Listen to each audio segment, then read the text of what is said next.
guys just a quick review of the Titleist Soft Men's Golf Glove. So I've been looking at a lot of these gloves, and they're made of various things. Some are synthetic fabrics, some are a combination of synthetic materials and leather, and some are just all leather. So first thing to know about this particular glove, it's a very popular glove, but it is all leather as far as I can tell. Just a good leather glove. It is satin reinforced. It does have satin reinforcement at the cuff, the thumb, and that kind of gives it, that's basically for strength and durability. So really what you got is a pretty solid, very durable glove. The last thing to know about this particular glove is that it is hand wash only, so you can't put it in the washer, so just forget about that. Another thing that I do like about it is it's got these little holes here, and that makes it really breathable, so your hand won't sweat as much.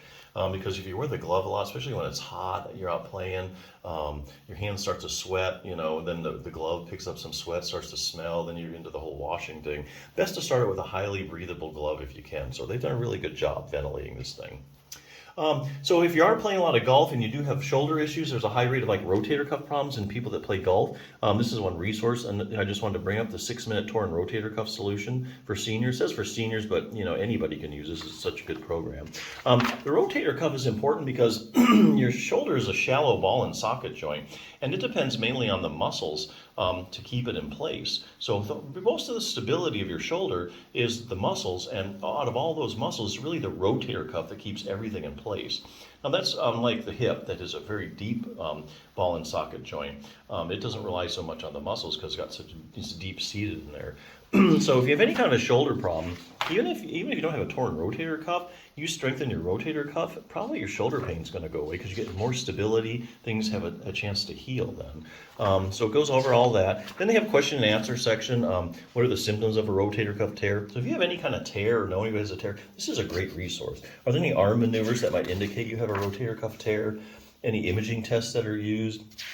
Where does it tear at? Are there different kinds of tears? Here's one. I have a rotator cuff tear. I'm in a lot of pain and I need surgery, right?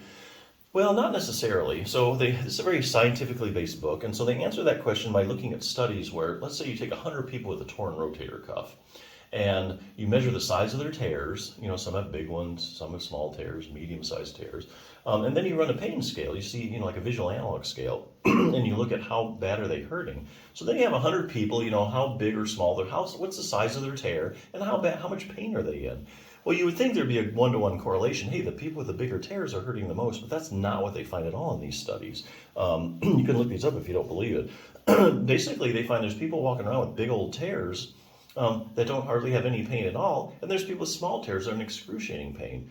And then after that, you got people that are, have tears that don't hurt at all. So there's asymptomatic rotator cuff tears. So that's why you should never let the pain be your guide as far as surgery. Just some things to think about. What happens if I leave my rotator cuff tear alone? Does it set me up for having arthritis? So here's probably the best one. How does exercise compare to surgery when it comes to treating a torn rotator cuff? So the only way you can scientifically answer that is looking at the randomized controlled trials. That's the highest form of proof in medicine that a treatment is actually effective. So what you do is you look at, so this book has compiled all the randomized controlled trials comparing exercise to surgery.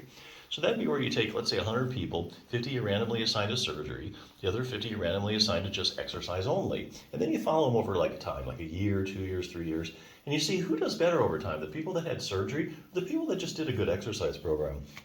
Come to find out, you end up the same, same place. So to that end, they have an exercise program. There's 3 different levels. So if you can hardly move your arm, you can start out with the first one. Real simple, easy exercises you can do. But hey, look, if you don't have any shoulder issues, you just want to prevent a problem, you can go to the advanced one. So lots of stuff you can do if you can do it yourself if you know how. But anyway, yeah, hey, these are great gloves. If you're looking for a pair, if you want leather ones, I think this is a good pair to check out.